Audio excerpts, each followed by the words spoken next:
প্রিয় দর্শক, আসসালামু আলাইকুম। দেশ ও দেশের বাইরে থেকে যেখান থেকে আমার এই অনুষ্ঠান প্রতিনিয়ত দেখে থাকেন, কৃষি কথা একটি চ্যানেল থেকে সবাইকে জানাই আন্তরিক শুভেচ্ছা, অভিনন্দন।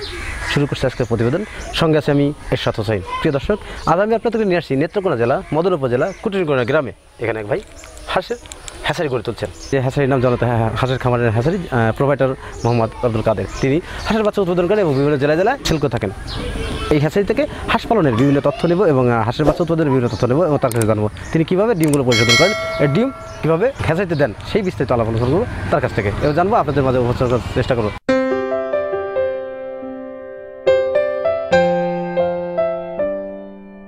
আসসালামু আলাইকুম। ওয়ালাইকুম। ভালো আছেন? আপনার নাম কি? জাকির হোসেন। জাকির, আপনার গ্রামের বাড়ি কই? কুটিরগোনা। আচ্ছা, এই যে এইখানে আমি শুনছি বাচ্চা উৎপাদন করা হয় তুষ পদ্ধতিতে। জি। আমি আপনার কাছে জানতে চাচ্ছি কিভাবে আপনি ডিম থেকে বাচ্চা উৎপাদন করেন, প্রথম পর্যায়ে আপনি ডিম কোথা থেকে সংগ্রহ করেন? মনে করেন যে বিষয়টা হচ্ছে, প্রথম থেকে আমরা খামার থেকে ডিম সংগ্রহ করি, ঠিক আছে? খামার থেকে ডিম সংগ্রহ করার পর যে প্রথমত এনে আমরা রোদ্রে দিই। রোদ্রে যে ডিমগুলো ময়লা থেকে একটি জীবাণুনাশক দিয়ে আমরা পরিষ্কার করি। কি জীবাণুনাশক দিয়ে থাকেন আপনারা?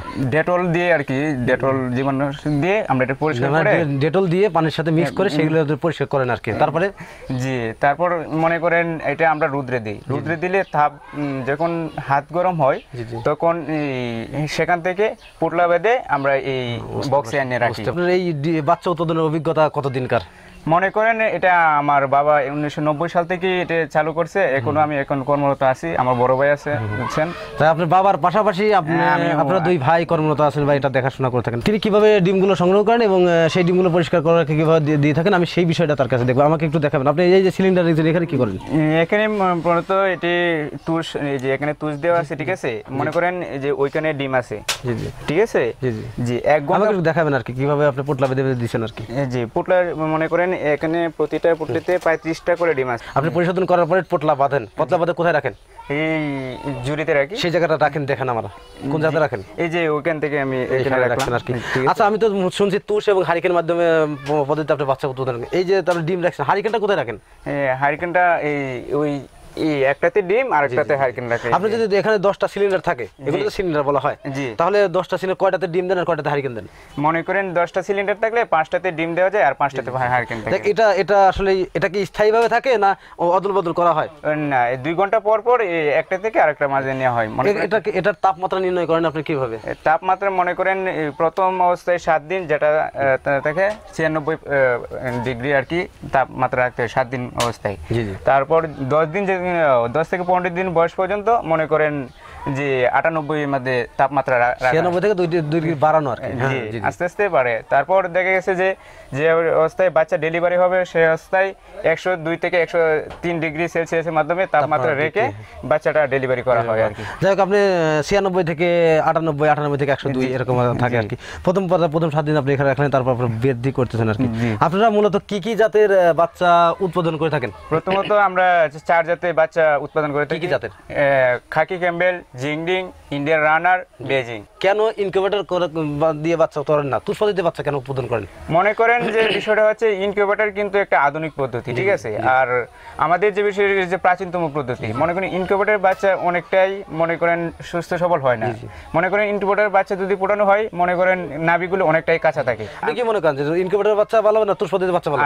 তুষ পদ্ধতির বাচ্চাই ভালো। কারণ তুষ পদ্ধতি কেন ভালো বলতে, তুষ পদ্ধতিতে মনে করেন একটা প্রাচীনতম পদ্ধতি, মনে করেন তাপমাত্রা সঠিক রেখে এই বাচ্চাটা উৎপাদন করা হয়। আর ইনকিউবেটরে মনে করেন যে বাচ্চাটা উৎপাদন করা হয় সেটা তাপমাত্রা মেশিনে যেটা করা হয়। মনে করেন একটা উদাহরণ দেওয়া যাক, মনে করেন একটা বাচ্চা হইলেই যেমন সুস্থ সবল হয়, ঠিক আছে? আর একটা বাচ্চা যেমন সিজারি করা হয়, সিজারি করলে কিন্তু দেখা গেছে বাচ্চারা অনেকটাই সযত্নে করতে হয়, কি অনেক করা হয়, ঠিক আছে?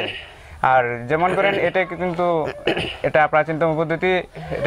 বাচ্চাদের আপনি ভালো বলছেন। প্রিয় দর্শক, তার কথার সাথে কিন্তু আমিও একমত। কেন একমত? কারণ আমি বিভিন্ন বিষয় বা বিভিন্ন ওয়েবসাইটে ঘেটে দেখছি যে আসলেই ইনকিউবেটর পদ্ধতির চাইতে তুষ পদ্ধতির বাচ্চা কিন্তু 100% পিওর এবং সঠিক। কেন? কারণ হচ্ছে তুষ পদ্ধতির বাচ্চাগুলোতে নাভি কাঁচা থাকে না, আবার বিশেষ করে রোগ প্রতিরোধ ক্ষমতা বেশি থাকে এবং অনেক সুস্থ সবল হয়ে থাকে। তুষ পদ্ধতির বাচ্চা কীভাবে উৎপাদন করা হয়?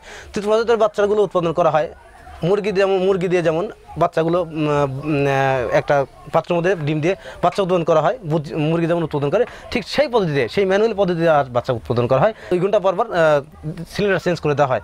এ কথাটা বলেন। হ্যাঁ, আপনারা এটা এটা এটা সত্য কথা যে তুষ পদ্ধতির বাচ্চা 100% ভালো। তো এখানে সিলিন্ডার দেখতেছেন, তো 10টা সিলিন্ডার আছে, 5টার মধ্যে ডিম আছে আর 5টার মধ্যে হারিকেন রাখা হয়। সিলিন্ডার তৈরি করছে আর সম্পূর্ণ জিনিসগুলো আপনারা দেখতেছেন। হ্যাঁ, তো এখানে যে ঘট যে সিলিন্ডারগুলো করা আছে টোটালি তালাই দিয়ে করা আছে। তো আপনার তো এই তুষ পদ্ধতির বাচ্চা উৎপাদনের বয়স হচ্ছে 1990 সালে, বিগত 30 বছরের। জি, আমার বাবা এটা আপনার বাবা করছে বা আপনি ই করছেন।